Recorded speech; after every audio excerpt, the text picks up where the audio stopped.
So why would a legendary Washington reporter, a guy who spent half a century covering literally every American president, from Harry Truman all the way to George W. Bush, why would he proudly embrace a nickname that is entirely synonymous with cosmic evil? I mean, it is quite the rebrand, right? Right. Like, Robert Novak didn't just, tolerate being called the Prince of Darkness by his colleagues. He completely leaned into it. Oh, absolutely. I mean, he literally titled his sweeping, 672-page memoir, The Prince of Darkness. Yeah. And that specific title is exactly why we're doing this deep dive today. Because it forces us to look at another completely different text that shares that exact same title. Right. Jeffrey Burton Russell's profound historical treatise on the mythological origins of evil and the devil. Exactly. So for everyone listening, when you put these two texts side by side, you aren't just getting, a political biography and a dry history lesson on religion. No, not at all. You are looking at two distinct lenses focused on the exact same human phenomenon. This eternal struggle to navigate and externalize and basically survive the shadow side of reality. Which is something we all deal with, whether you're navigating office politics or just, trying to make sense of the daily news cycle. Totally. Okay, let's unpack this by starting with the modern human incarnation of the title. Because Novak wasn't just trying to sound edgy. Right, it wasn't just a gimmick. No, he embraced the moniker because it perfectly encapsulated his core thesis about his profession. He states it so bluntly in the memoir. He says, "Little in Washington is on the level." Yeah, that quote really sets the tone for everything he writes. It really does. He viewed the entire political apparatus as an ecosystem built on, quote, soul-numbing duplicity. Soul-numbing duplicity. I mean, it is a profound level of cynicism, but as you read through his experiences, you realize it's a structurally necessary cynicism for his survival. How so? Like just to protect himself? Basically, yeah. In Novak's memoir, he describes a landscape where literally every spoken sentence, every public pronouncement, every backroom relationship is infected by hidden agendas. Right. It's like looking at Washington as this massive, unregulated financial market. Oh, that's a good way to put it. Like a dark pool where truth isn't this moral absolute, right? It's a highly volatile currency that gets traded and shorted and manipulated by insiders to bankrupt their rivals. Exactly. And Novak wasn't just casually observing this market. He was the ultimate short seller. He was constantly betting against the pristine public image of the political elite. But I mean, how do you operate in that toxic of an ecosystem for 50 years without just completely drowning? Well, you have to adopt a very specific psychological armor, and the text introduces these fascinating archetypes that operate in this ecosystem. Okay, lay those out for us. So first, you have the politician. And they are driven by this Machiavellian intelligence, right? Constantly trying to project an image of absolute purity. Right, the pristine public face. Exactly.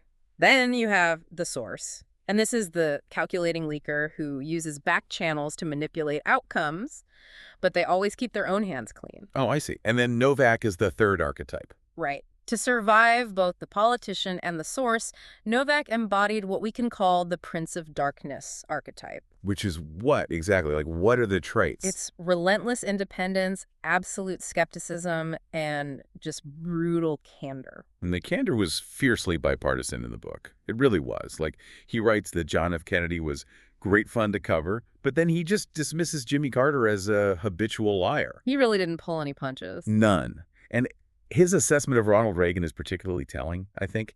He says Reagan was more clever and more devious than most people imagine. Notice the deliberate use of the word devious there, though. Yeah, why use that specific word? Because in Novak's framework, being devious isn't really an insult. It's more like an observation of baseline political competence. Oh, wow. So if you're not devious, you're not doing your job. Essentially, yes.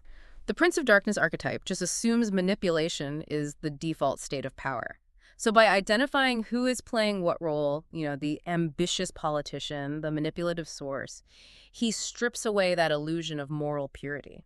Which actually maps perfectly onto the ancient history of religion in Russell's treatise. It really does. It's a seamless transition. Because what's fascinating in Russell's text is that the ancient world didn't actually have a singular devil figure. They didn't have this distinct bad guy to blame for everything. Exactly. Russell outlines that in these ancient traditions, like Hinduism or early Egyptian or Canaanite beliefs, there was no absolute entity of pure evil. That's so hard for modern minds to wrap our heads around, I think. It is. They operated on what Russell terms a coincidence of opposites. So a single divine principle was responsible for both the good and the terrifying. Right. Like in Hinduism, a creator god like Brahma contains the capacity for both profound help and immense harm. And he mentions Egyptian mythology too, right? With Horus and Seth. Yes. Horus is the sky god, representing fertile, life-giving order. And he's locked in this eternal balancing conflict with Seth, the god of the dry, burning desert. But they're both legitimate gods. Exactly. They are adversaries, but they're both completely legitimate manifestations of the cosmos. They are completely ambivalent. And honestly, those ancient gods sound exactly like the politicians Novak was covering. They really do. I mean, they possess two faces. They have the capacity to hand you immense power or just utterly destroy you, and you never quite know which side of the deity you're going to get on any given Tuesday. It's a very accurate behavioral parallel because the cosmos, just like a political system, is fundamentally chaotic. Right. And Russell actually categorizes the chaos humans face into three distinct types of evil. Okay, what are the three? First, there is moral evil. This is the deliberate infliction of suffering by one person upon another. So the backstabbing, the leaking, the duplicity. Washington special. Exactly. Then there is natural evil. This is the random suffering caused by the environment, like earthquakes or plagues. Okay. And finally, cosmic evil. This is the terrifying concept of suffering inflicted purely for its own sake. So if ancient humans just accepted that their gods were this chaotic blend of all these forces, capable of both good harvests and devastating moral and natural evil, why did humanity eventually feel the need to invent a completely separate, singular devil figure? Well, if we connect this to the bigger picture, it all comes down to a deeply human psychological mechanism called theodicy. Theodicy. Okay, break that down for us. Theodicy is the intellectual attempt to reconcile the existence of a benevolent, loving God with a universe that is undeniably packed with random, senseless suffering. Right, because as societies evolved, their theological frameworks got more sophisticated. Exactly. They wanted to purify their high gods. They needed God to be purely good, the ultimate moral anchor. But that creates a massive logical paradox. A huge one. Because if your God is purely good, purely loving, and entirely all-powerful, where does the tsunami come from? Who causes the famine? Precisely. You can't blame a perfectly good God for the plague. So humanity had to perform this kind of theological amputation. They took that ancient coincidence of opposites, the God who brings both rain and floods, and they just sliced it down the middle. Oh, wow. Yeah. They projected all the benevolence onto the purified high God, and they externalized all the malice, the natural disasters, and the moral failings into a brand new, separate entity. Just pushed all the bad stuff onto this new scapegoat. Exactly. You see this clearly in Canaanite mythology. The high god's son, Baal, becomes the pure lord of life and fertility while he fights an endless war against Mot, who is the personification of sterility and death. So they basically externalized the chaos to protect the purity of their system. That's exactly it. And this raises a really important question for the modern side of things, because we see this exact same psychological mechanism operating in modern political tribalism, right, in Novak's memoir. We absolutely do. When a political faction wants to view itself as the ultimate moral good, the pure, benevolent savior of the country, they just cannot tolerate any internal flaw or ambiguity. Which brings us to another critical archetype Novak describes, the true believer. The ideologues. Right. Unlike the Machiavellian politician or the cynical journalist, the true believer is driven entirely by ideological conviction. They think they're the high god. Exactly. They are absolutely certain of their own moral purity, and as a result, they are completely blinded by tribalism. And Novak collided violently with those true believers over the Iraq War. Violently is the right word. Because he was a staunch conservative, right? A total pillar of the right-wing establishment.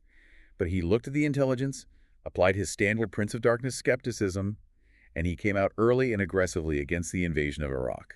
And the reaction from his own tribe was swift, and it was brutal. Because he threatened their purity. Exactly. When he broke ranks, he threatened the ideological purity of the conservative movement's narrative.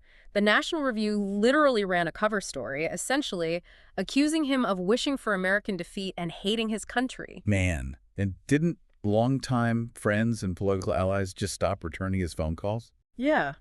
He was completely isolated. Because he forced them into a state of theodicy. By opposing the war from the inside, Novak became the political equivalent of a natural disaster hitting a righteous village. That is a perfect analogy. The true believers just couldn't accept that their pure ideological crusade might be flawed, so they had to amputate him. They externalized him. He became their demon. That is the exact mechanism at play. When a human being represents uncontrollable candor or challenges the tribal dogma, society externalizes them to protect its own comforting worldview. Just like the ancient societies. Right. And Novak understood that to speak the truth in a duplicitous system requires the psychological endurance to stand totally alone in the dark. Here's where it gets really interesting, though, because I have to push back here. Novak wasn't just a passive victim of tribalism. He actively participated in the darkness. Oh, absolutely. He was not a saint. Right. Look at the Valerie Plame affair. Novak unapologetically published the name of a covert CIA operative, Valerie Plame, which was leaked to him by administration officials who were basically looking to retaliate against her husband, Joe Wilson. Yeah, that is a huge part of his legacy. And Novak's written assessment of Wilson in the memoir is just ruthless. He bluntly writes, quote, "What an asshole." It is a glaring moment of moral murkiness, to say the least. Totally. And he freely admits in the text that he was, quote, "such a sucker for an exclusive story that he regularly allowed sources to use him." He knew what was happening. Right. So if he knows Washington is built on soul-numbing duplicity, and he knows the source archetype is actively manipulating him for political revenge, yet he publishes the leak anyway just to get the scoop. Yeah. He isn't just observing the chaos, he's picking up a pitchfork and joining in. He is, and honestly, that is the defining danger of the Prince of Darkness archetype. It is not about moral perfection. What is it about then? It is about acknowledging the reality of the game and playing it without illusions. Okay, I see. Novak didn't pretend the Plame leak was some noble crusade for transparency. He wanted the scoop.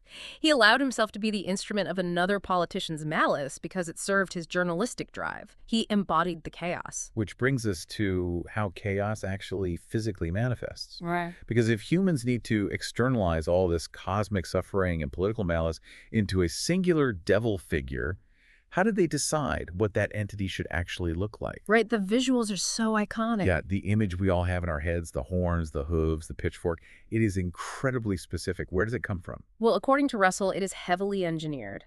His work details how the visual anatomy of evil is essentially a roadmap of human biological dread. Biological dread. Yeah, and it was heavily influenced by the Greco-Roman transition into Christianity. Early Christian theologians didn't just invent the devil's appearance out of thin air. Right, they had to pull from what people already knew. Exactly. They strategically demonized the pagan gods of the cultures they were trying to conquer or convert. So they took the old gods, amputated them from divinity, and literally demoted them to demons. Precisely. Let's look at the Greek god Pan, for example, the god of the wilderness and shepherds. Right, the half-goat guy. Yep. Pan gave the modern devil his horns, his cloven hooves, and his shaggy fur. But the mechanism of why Pan was chosen is what's crucial here. Why Pan? Because Pan represented unbridled sexuality and panic, which is actually where the word panic comes from. Oh, well, really? Yeah.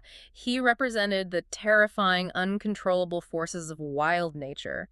And this profound loss of rational control deeply terrified both the intellectual Greek rationalists and the later Christian ascetics. So they took the very concept of losing control to your primal instincts, slapped horns on it, and said, that is the adversary. Yes. And then you bring in Hades, or Pluto, the god of the underworld, that firmly connected the concept of evil to the underground, to the literal dirt where you bury corpses. That makes total sense. And from the Etruscans, we get Charoon, their god of death. What did Charoon look like?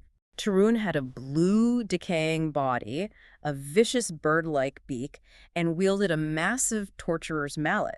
Oh, that's horrifying. Right, and all of these physical traits map perfectly onto deeply embedded psychological fears. So what does this all mean? It's basically a mythological Frankenstein's monster stitched together from primal phobias. It really is. Like, blackness and darkness aren't just the absence of sunlight. They represent the terrifying, unplumbed depths of the unconscious mind. Yes, the fear of the unknown. Right. They represent blindness, the inability to foresee danger, like the plague creeping into your village at night. and the horns represent the frightening utterness of wild beasts that could gore you in the dark. Every single visual element of the devil endures through centuries because it symbolizes one core concept, and that is chaos. Chaos is the ultimate existential threat to order. It threatens the order of the cosmos, it threatens the order of a religious theology, and it threatens the order of the human mind. And it threatens the carefully curated order of a political machine. Exactly. I mean, what is a culture of soul-numbing duplicity if not a modern manifestation of chaos? It is chaos in a suit and tie. Seriously.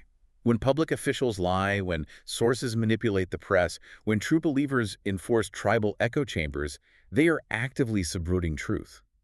They are generating the exact same chaos that the ancients feared was swimming out there in the formless void. And this is exactly why Novak's memoir and Russell's history are in constant conversation with each other.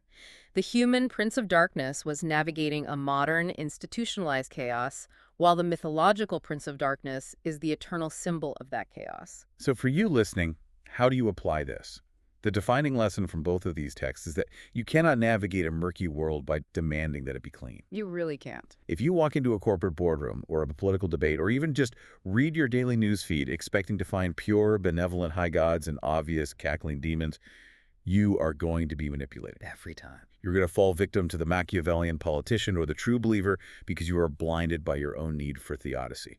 You have to abandon the comfort of moral binaries. You have to recognize that the entities wielding power over your life possess the coincidence of opposites. They are entirely capable of both profound help and immense duplicity. Exactly. But, I have to point this out, there is a massive inherent risk in adopting that cynical Prince of Darkness armor. Huge risk. Because we've established that Novak survived by staring directly into the soul-numbing duplicity of Washington.